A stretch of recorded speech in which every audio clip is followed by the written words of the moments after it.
upgrade, oh, so that beg, oh, God, that beg, oh. Jesus. This woman came out, and she narrated how she escaped being kidnapped by these people. You guys know what I'm talking about. She said she went to the market on this day. She said she didn't feel like driving, so she just picked up her purse, and she didn't go with her phone. She just took her purse with her and her house key to the market. She just wanted to pick few things from the market, and thank God inside her purse she has her ID card, like her NIN, ATM card, some other stuff that we normally put in our purse now. So they say she finished buying what she came to buy in the market. As she was about to cross over to the other side of the road to board the keke to her house, this man inside one car that was parked along the road was like, "Excuse me, ma'am." She said she looked at the man, she doesn't know the man. She continued going where she was going. Next thing, she felt somebody grab her hand. As she turned, lo and behold, it was this man, the one that called her attention earlier on. So next thing, this man started shouting, "You, after everything I did for you, after everything I've done for you, I trained you in school, this, that, you decided to dump me, this, that." She was surprised, like, "Okay, I don't know you. Who are you? Where are you from?" So the man was trying to create a scene. Next thing, this man was dragging her to the car. "Tom, you're going to follow me to my house today. I've caught you. You're going to follow me home." And this guy was creating a scene. The keke guys that was out, because she said the stuff happened around where this keke, the people that normally load keke stay. So the keke guy started speaking Idoma. And that happens that the guy, the one that grabs her hand, also speaks Idoma. So this man was lying to them in Idoma. She said she doesn't understand the language they were speaking, and she's Igbo. She doesn't understand Idoma, and she was, using English, trying to explain to them that, "Oh, I don't know this man, oh, this man, I don't know him, oh." The keke guys was like, "This one, her husband and wife matter, one or two go house, go settle her." So the keke guys was saying this because of what this man told them. The man told them in Idoma that he knows the girl, that in fact it was both of them that left the house together, that when they got to the market, they had an issue, the girl decided to leave him. So those guys was like, "Now husband and wife issue, one or two go house, go settle," and this guy was dragging her to the car. "You have to follow me home, let's go home and settle this issue." She said she started shouting, screaming. So people gathered. Luckily for her, as she was screaming, one of the men in the crowd decided to grab her hand to get her own side of the story. So the man grabbed her hand. She asked the man, "Are you Igbo?" The man said yes. So she used Igbo to explain to the man that, "I don't know this man, I don't know this man." So the man was like, "You don't know him? How come he's saying that both of you are dating? How come he's laying this accusation on you?" So the man, the guy that grabs the Igbo guy that steps in, now decided to ask this guy, "Okay, since you said this lady is your wife to be, she's your girlfriend, what is her name?" The man was like, "What kind of question is that? Why are you asking me this question? She's my wife to be, this, that." The guy was like, "Okay, just tell us her name. That's the only thing I want to hear from you." Kina man mentioned another name, one Akwa Ibom Abi Calabar name. So this man in question asked the lady, "Is this your name?" The lady said, "No, that's not my name." This lady now brought out her ID inside her purse. The man checked her ID and found out that her ID bears another name. The man was like, "You said her name is this, but this is not the name on her ID." So the man was like, "Okay, I carry your while ago. What are you saying? She's my wife to be, this, that. As this man was even screaming on top of his voice, he was dragging her to the car. So, and she was resisting because, "Okay, you don't expect me to follow you to your car when I don't even know you." Then luckily for her, one of her customers that she and her husband normally buy Gary from, this guy saw this crowd, and the guy ran into the crowd to know what's going on now. So immediately the guy started that. The guy was like, "Auntie, what's going on? What happened? Where's your husband? He did not drive to the market. What's going on?" The lady was like, "Oh God, thank God, somebody, at least someone that knows me is there."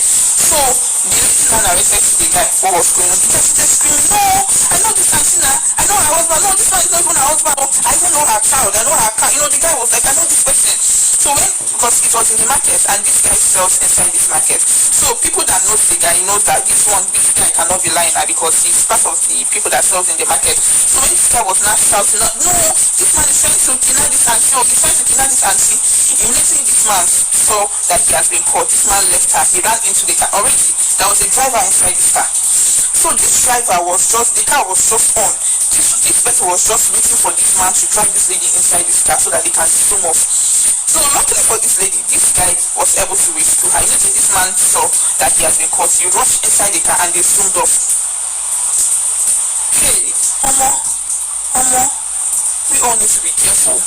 We all need to be careful. Hey. This one shocked me. Okay, this lady is narrating what somebody said about how she escaped being kidnapped, that she went to the market.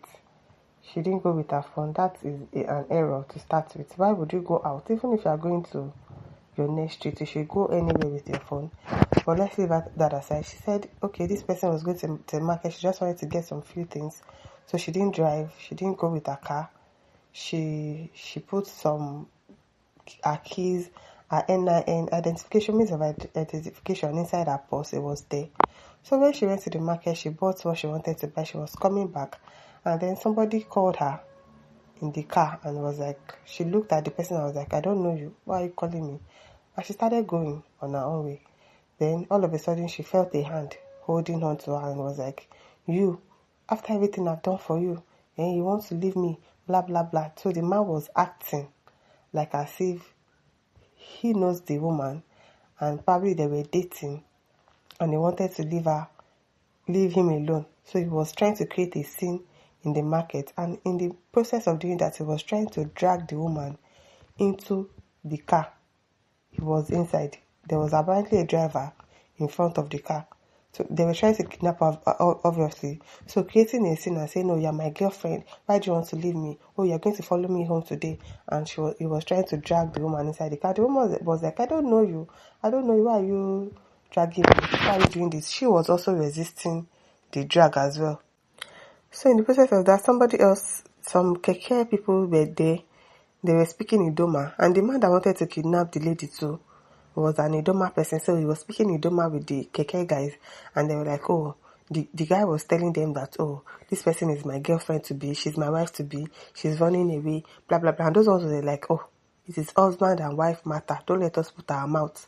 And it was in the process, he was still trying to drag the woman into the car, but the woman too was resisting. Fortunately for her, somebody now came and said, "Okay, this is your person that you call your wife. What is her name? At least before you take her away, what is her name?" It was like, "Oh, I know her now, blah, blah, blah." "Oh, and what is her name now if you know her?" Then he mentioned another name. And the woman was like, "This is not my name." She brought out her ID card and they said that her name is different from what the guy said. But he was still insisting. But luckily for her, somebody else that knew her, that sells in the market, that they buy Gary from, passed. I was like, "Oh, auntie, what is going on? What happened? Blah, blah, blah." And he explained. I said, this person, the Gary person now said, "I know this woman. I know her husband. I know her children. I know she has a car, blah, blah, blah. This person is not her husband. And I think that this person is trying to kidnap her." In the process of him knowing that, oh, they've caught him, he entered into the car and the driver zoomed off immediately. That was how she escaped. So he said this is the new tactics that kidnappers are using. They'll try to create a scene in the market and act like they know you, and drag you away. I hope that hey, God have mercy upon us. It is well. God will continue to keep watch over us. And we will not be victims of kidnappers by the special grace of God. Imagine, and they were able to escape. It is well. Ashley says that they fear Nigeria. Ferdinand says this is scary. Imagine it was in the night or probably towards the evening or something. Or imagine the woman did not have enough energy to not get dragged away. Imagine they were able to drag her away and enter the car and just drive off. Ada says, "My dear, I said that they do. The next someone will ask you for address to somewhere, mostly a place that will make you reply them, and once you do, then boom, yes, that one is a jazz that they are using. Once you reply, once you talk back, you get hypnotized." God will help us. God will continue to protect us. Aqua says, "For over 10 years I've been planning to go to Nigeria but scared." It is well. Aisha says, "So scary." Cake vendor says it's trending. Ajoke anytime says they're supposed to hold the man. They'll be operating different locations. Exactly. As that place did not work now, they'll go to another place. I hope they get caught. I really hope they get caught. Akalisa says all of them now collab work, else if or not possible. Anki says it's not a new thing. My mom said it happened to her some years back. Bella says, "Anything patriarchy could do for this country, how would it be okay for anyone to drag you publicly? Exactly, even if I was your girlfriend. I don't want to be with you. Why are you dragging me away? You are dragging me inside the car. They are saying, oh, it's husband and wife matter." And that is how people mind their business. Meanwhile, the husband and wife matter. Maybe the husband, they beat the girl. But because it's husband and wife matter, you want to allow her get dragged away. This country, it is well. It is well. At Edla says, "May God help us." Ada Joy says, so them no fit hold them. Now, wow, as in they allow them to escape. Nafisa says, things they happen. They really happen. And it's a marketplace. How were they able to very zoom off immediately? It is very low. It is very low. As the phone says, the best thing to do when facing with this is to shout, "Ole, ole." Yes, exactly. The lady was supposed to shout, "Ole, kidnapper," blah, blah, blah. She was supposed to shout, oh. Chisholm says, this is crazy. Like Kelvin says, the SARS are the ones kidnapping people. These guys with the AK-47 are criminals. God will continue to keep watch over us. My listeners, don't forget to like, share, and subscribe. Thank you for listening. See you some other time. Bye.